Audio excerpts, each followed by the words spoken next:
ദിനങ്ങൾ ഓരോന്നായി കടന്നു വരും. ചില ദിനങ്ങൾ നമ്മെ ചിലത് ഓർമ്മിപ്പിക്കും, ചിലത് സന്തോഷമേകും, ചിലത് ആഘോഷങ്ങൾക്ക് നിമിത്തമാകും, മറ്റു ചിലത് മനസ്സിൽ ചെറിയ വിഷമം സമ്മാനിക്കും. പ്രധാനപ്പെട്ട പലതും ദിനങ്ങളിൽ മാത്രം ഒതുങ്ങിപ്പോകുന്ന ഒരു കാലഘട്ടത്തിലാണ് നാം ജീവിക്കുന്നത്. ഓരോ ദിനത്തിൻ്റെയും പ്രത്യേകത അനുസരിച്ച് ആ ദിനത്തെക്കുറിച്ച് വാതോരാതെ നാം സംസാരിക്കും. ഇന്നത്തെ വിഷയം വായനയാണ്.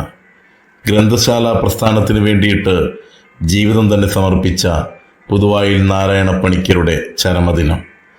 സംസാരങ്ങൾക്കപ്പുറം ജീവിതത്തോട് ചേർത്ത് വയ്ക്കാൻ സാധിക്കട്ടെ വായന എന്ന നന്മയുടെ ശീലം. ഒപ്പം ചേർത്ത് വയ്ക്കാൻ സാധിക്കട്ടെ പുസ്തകങ്ങളെ സ്വന്തം ചങ്ങാതിമാരായി. വായിച്ചാൽ വളരുമെങ്കിൽ, വായന നമ്മെ സ്വതന്ത്രരാക്കുമെങ്കിൽ, വായന ഒരു വ്യക്തിയെ പൂർണ്ണതയുള്ളവനാക്കുമെങ്കിൽ എന്തുകൊണ്ടാണ് വായനയെ നാം മറക്കുന്നത്? പുസ്തകങ്ങളെ നാം നമ്മുടെ ജീവിതത്തോട് ചേർത്ത് വയ്ക്കാത്തത്? ഒരു ദിവസം ഒരു 15 മിനിറ്റ് സമയമെങ്കിലും വായനയ്ക്കായി മാറ്റിവെക്കുവാൻ നമുക്ക് സാധിച്ചിട്ടുണ്ടെങ്കിൽ നിസ്സംശയം പറയുവാൻ സാധിക്കും, വായന എന്ന നല്ല ശീലം നമ്മുടെ ജീവിതത്തിൽ, നമ്മുടെ ചിന്തകളിൽ, നമ്മുടെ ഭാഷയിൽ അത്ഭുതം സൃഷ്ടിക്കും.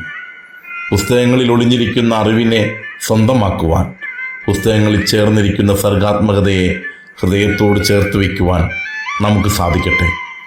ദിനമായും വാരമായും നാം വായനയുടെ മഹത്വം ആചരിക്കുമ്പോൾ ഈ ദിനങ്ങൾക്കപ്പുറം ബാക്കിയാകുന്നത് എന്താണ്? ഈ ദിനങ്ങൾക്കപ്പുറം നമ്മുടെ ഓരോരുത്തരുടെയും വീട്ടിൽ ഒരു കുഞ്ഞ് ലൈബ്രറി ഉണ്ടാകട്ടെ.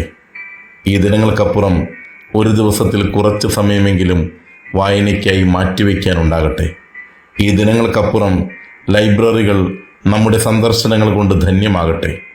നമ്മുടെ വിരൽ സ്പർശം കൊണ്ട് പുസ്തകങ്ങളിലെ ഓരോ താളുകളും ഏറെ സുന്ദരമാകട്ടെ. നമ്മുടെ സാഹിത്യം ഏറെ സുന്ദരമാണ്.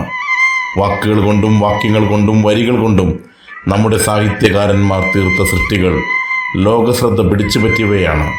അവ ഇന്ന് ലൈബ്രറികളിൽ അങ്ങ് നമുക്കായി കാത്തിരിക്കുന്നുണ്ട്. നമ്മുടെ ശരിയായ വായനയിലൂടെ അവയെ അറിയുവാൻ നമുക്ക് സാധിക്കട്ടെ.